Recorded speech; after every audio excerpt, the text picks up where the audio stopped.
If you have questions or suggestions for future podcasts, please submit them in the comment section below. Don't forget to like, share, and subscribe. School choice. Hi, I'm Dave Arnott, the Christian Economist. Do we really think that the rich should have a choice that the poor don't have? Yeah, think about it.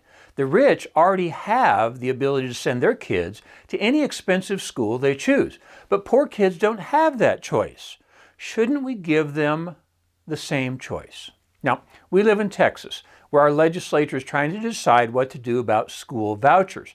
To a Christian economist, this is pretty simple. So as an economist, I think people should have the freedom to send their children to a school of their choice. As a Christian, it certainly seems like a person should be free to choose Christian education over secular education. So what's the problem here? Well, people like power, not only over their decisions, but over your decisions, and also over the dollars you pay in taxes. First, they forcefully extract tax dollars from you. Then when you want to direct the use of those dollars, they want to spend them on two monopoly providers. More on that in a minute. The poor will always be with you. Now, Jesus said that because he knew we would not be able to keep the biblical commandment to run a biblical economy. The school voucher issue is simply another example of that.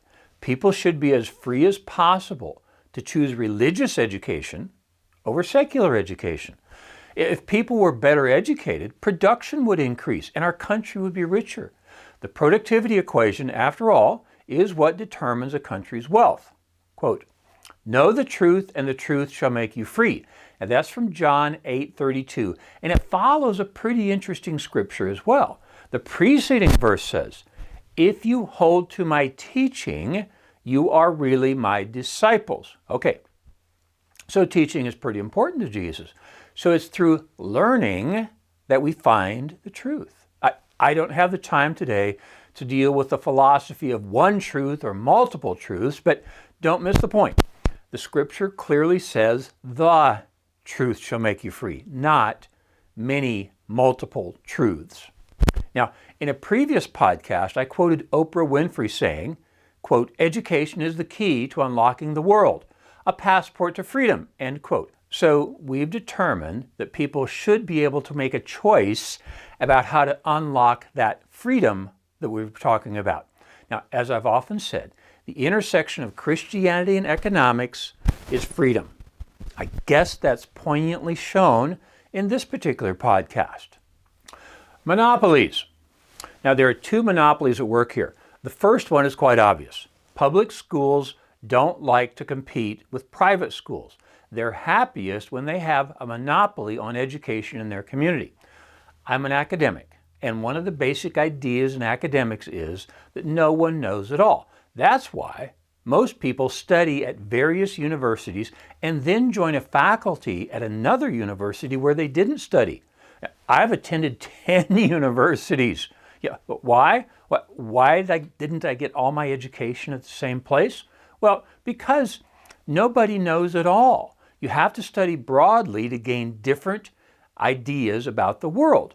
Now, when I started teaching economics, I would teach macroeconomics one semester, then microeconomics the next semester. My friend and co-author Sergei Sedamatov did the same thing, but that meant that students either had him twice or me twice, and that doesn't make any sense. So then I camped on macro, and Sergei camped on micro specifically, so that our students at Dallas Baptist University were forced to hear two economic views from two different angles. That's how you build a market for information.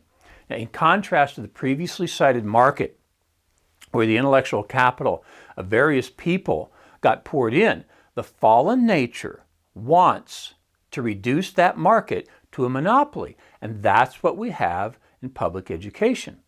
The school superintendent who complains about resources being moved from their monopoly to a competitive environment is probably wearing shoes that she bought in a competitive environment. The computer on her desk and her car in the parking lot were most likely bought in a competitive environment. Yet, they support two monopolies. First, the public school, and the second is the monopolized teachers union that supplies labor to the school. Now, this second monopoly might be even more devious than the first. The largest teachers union, the National Education Association, spent twice as much on political donations as they did on serving their members in a recent year, which led the Washington Examiner to observe, quote, "The NEA looks more like a political organization than a membership organization. They make those donations to politicians who, in turn, help them maintain their monopoly." So, no wonder that a suggested compromise to the school voucher system in Texas is an increase in teacher pay at the monopoly public schools. You see what's going on here? Both sides of the public versus private debate are winning. Who's paying the bill? As I've often cited, the government has no money. It has to come from somewhere, and that somewhere is your tax dollars. Now, I pointed out in podcast number 58, titled "Why the U.S. Can't Be Socialist Like Sweden," that every family in Sweden gets a voucher to send their children to a school of their choice. Why don't we get that same choice? Because of the two monopolies I've just explained. Competition is good. God made a world with scarce resources and unlimited wants, so there's going to be competition. The Christian worldview contains three elements: creation, fall, redemption. Some people call it the four-chapter gospel, and they include restoration, meaning when Christ returns. When he does, we won't compete.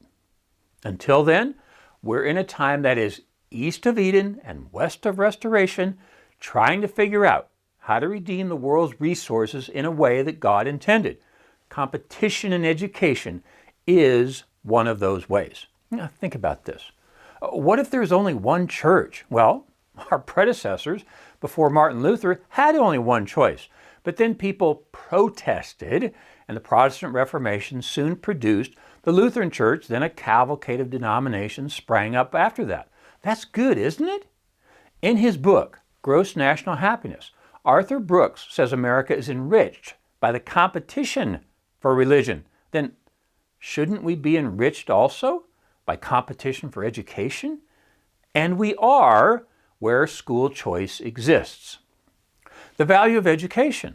The economics textbook we use at Dallas Baptist University states that each year of education adds 10% to a person's annual income. Now, that's looking backward into history for what's sometimes called positive economics. Looking forward, normative economics says it should be maintained, but there's no guarantee of that. That tradesmen who get starting salaries, around $75,000, that might produce a market that draws some of those college students away from the classroom. Even though I supply higher education for a living, as an economist, I'm okay with the market working that way. Christians and education. Now back to Martin Luther. By the way, in my view, the best book on the great reformer is titled Martin Luther, the one by Eric Metaxas. After surviving a skirmish with the Pope, Martin Luther was the victim of a friendly kidnapping. They took him to Wartburg Castle and hid him away where his first task was education. Yep. He stayed hidden in the castle for 10 months while he translated the Latin Bible into German so the masses could read it. The room where he worked is open to the public. You see, that's another look at a monopoly. The Catholic Church limited the reading of the Bible to only those who could read Latin. And actually, for quite some time in the Middle Ages, it was against the law to own a copy of the Bible. You see how monopolies on education have been used to favor those who had the information over those who are not allowed to have the information. Why is there such a strong historical correlation between Christianity and education? I personally have taught at Dallas Baptist University, a Christian university, for 30 years. It's because we believe the individual must make the choice to accept or reject God's invitation of salvation. And to do so, the individual must understand that choice. They must be able to read the scriptures for themselves. In contrast, subpar education is a requirement of totalitarian rule. I like this quote by the aging comedian George Carlin, quote, "Governments don't want a population capable of critical thinking. They want obedient workers just smart enough to run the machines and just dumb enough to passively accept their situation, end quote. That situation is the monopoly of public schools and the teachers' unions. I'm Dave Arnott, the Christian Economist. Fear God, tell the truth, earn a profit. See you next time. For more information, please visit us online at davearnott.com. If you have questions or suggestions for future podcasts, please submit them online or in the comments section below. Don't forget to like, share, and subscribe.